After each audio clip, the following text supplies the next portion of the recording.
Ni siquiera el mejor explorador del mundo hace viajes tan largos como aquel hombre que desciende a las profundidades de su corazón. Estas palabras de Julian Green nos recuerdan que el conocimiento propio no termina nunca.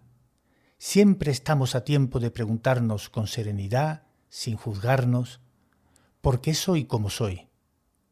¿Es posible que a estas alturas de la vida pueda descubrir todavía algunos aspectos de mi personalidad que estaban como ocultos? ¿Estoy a tiempo de cambiar algo? Bienvenidos a este nuevo capítulo de mi podcast Aviso para Navegantes. Soy Javier Slater y hoy hablaremos en lenguaje coloquial de un modelo psicológico sencillo que te puedes autoaplicar para entender mejor algunos aspectos de tu personalidad. Empezamos.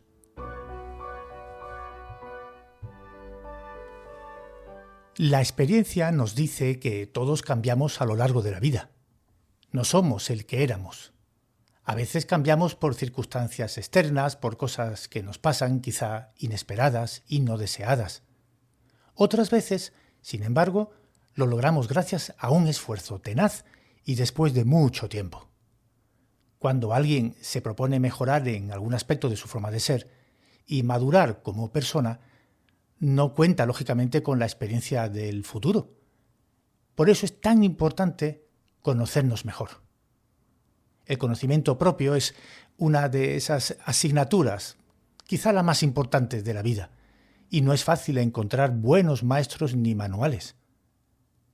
Seguro que recuerdas el famoso «conócete a ti mismo» de los griegos.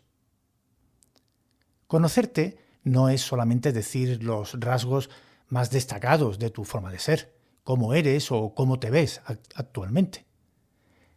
También es importante saber o intuir por qué eres así, de dónde vienes y qué cosas han influido para que hayas llegado hasta esta situación. De esta manera tendrás también una proyección de futuro, que es lo que quieres mejorar. En este sentido, mucho de lo que eres, mucho de lo que te pasa, tiene que ver con el entorno en que te criaste y especialmente en tu relación con tus padres. Y no solo por la genética, el famoso temperamento, sino precisamente por la relación con ellos, especialmente en esos años iniciales del crecimiento. Hay muchas formas de conocerse mejor.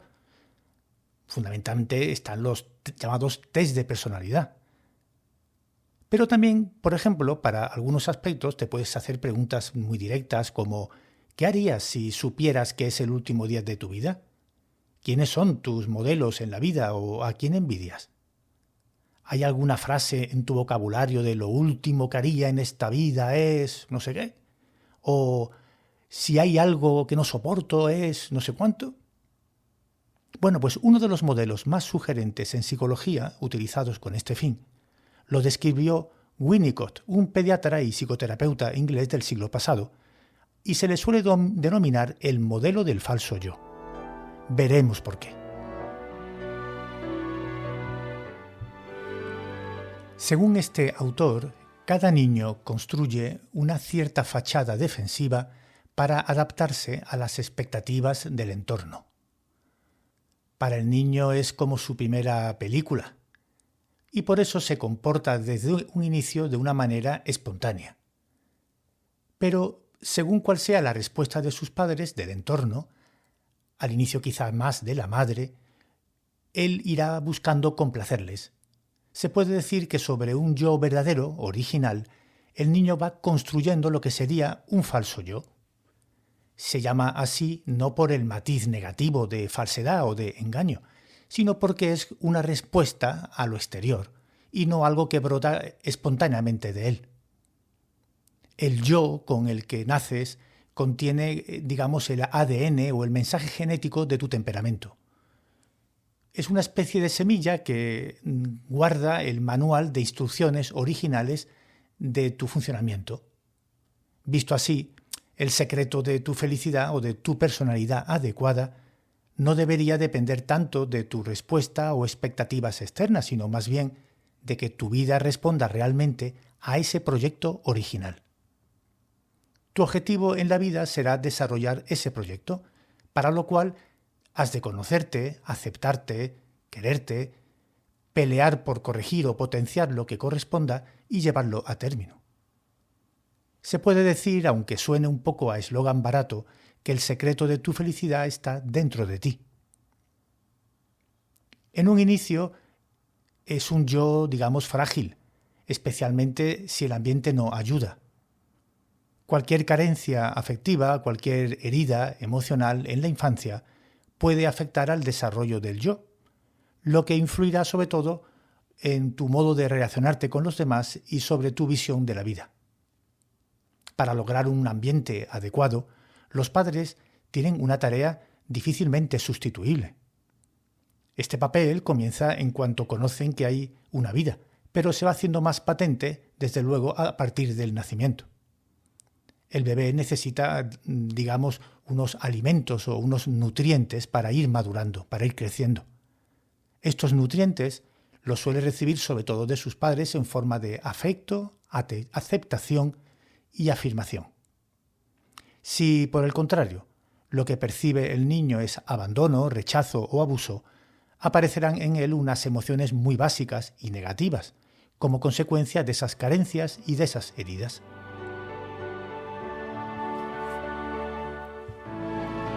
Pero, ¿cuánto afecto, atención y afirmación necesita un niño?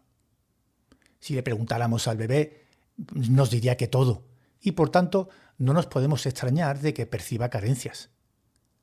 Además, en la medida que hay más hijos, por ejemplo, los padres tienen que repartir esos nutrientes, o según la edad de los padres o las circunstancias que estén viviendo, dispondrán de mayor o menor capacidad para darlos.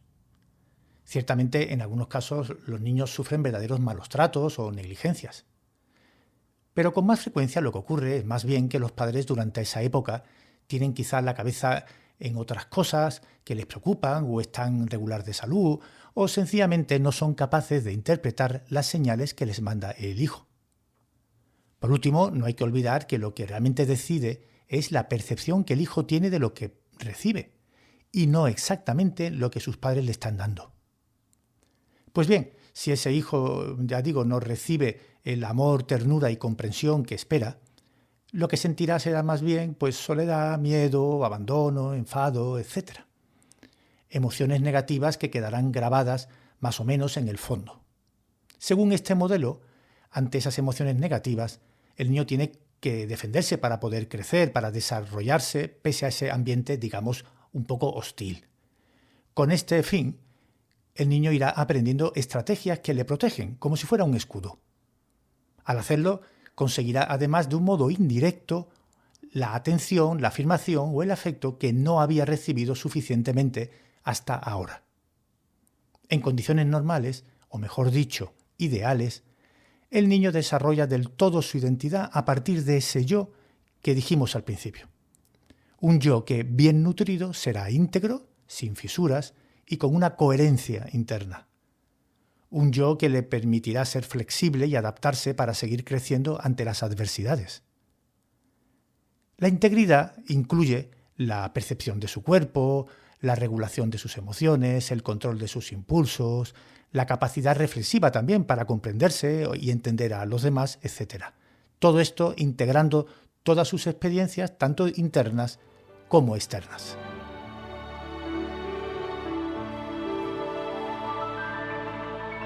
Gracias a esos escudos o estrategias, el niño puede madurar. Pero hay un pero. Esos escudos a los que nos estamos refiriendo no formaban parte del ADN del inicio y, por tanto, no solo no garantizan la felicidad, sino que pueden limitarla. Por eso, cuanto más y mayores sean los escudos, el riesgo de limitar la felicidad aumentará. Llevamos un rato hablando de escudos, pero ¿a qué nos estamos refiriendo exactamente con un escudo?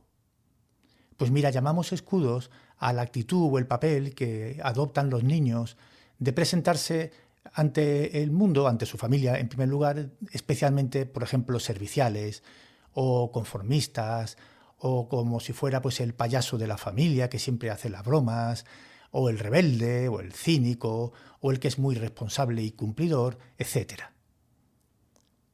En una familia donde hay muchos hijos, pues cada uno va adquiriendo uno o más de un escudo. Con el tiempo, si el niño ve que funciona, continuará practicando ese bello deporte.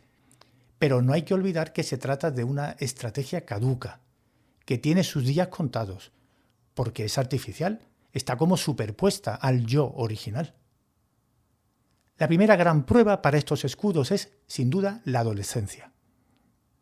Ahí las tensiones internas aumentan, todo se pone a prueba. Es el camino de la madurez. De hecho, una consecuencia de madurar es que nos desprendemos de la mayoría o de todos los escudos empleados hasta ese momento. Llevados al extremo se puede concluir que a menos escudos, más autenticidad y más madurez, y por tanto más probabilidad de felicidad. Puede ocurrir que algún escudo sobreviva a la adolescencia y entremos con él en la vida adulta.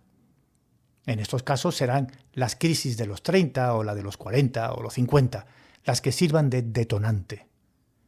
En algún caso hay quien conserva su escudo toda la vida, Son aquellos que no terminan de madurar en algunos aspectos y no se atreven a desprenderse de ellos, sin darse cuenta de que precisamente por este motivo están renunciando a parte de su felicidad.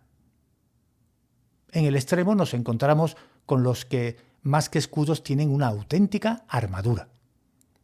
Una armadura, por cierto, muy bien retratada en El caballero de la armadura oxidada de Robert Fisher, que aunque reluzca durante un tiempo, no solo impide al sujeto reconocerse y mostrarse a los demás el yo que tiene dentro, sino que además hace imposible el desarrollo de su proyecto personal y, como decíamos, de su felicidad.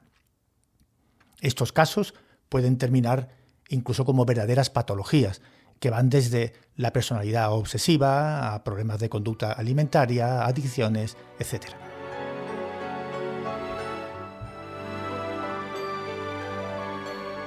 Termino con un aviso para navegantes. A veces, un adulto se sorprende reaccionando de una manera que no le gusta o de una forma desproporcionada ante un estímulo. ¿Por qué me enfada tanto o me produce miedo que me hablen o que me traten así? ¿Por qué llevo tan mal sentirme solo o sin un plan, como si estuviera colgado por ese motivo? ¿Por qué se me repiten siempre los mismos sueños con sus emociones si en estos días no me está pasando nada que me lo provoque?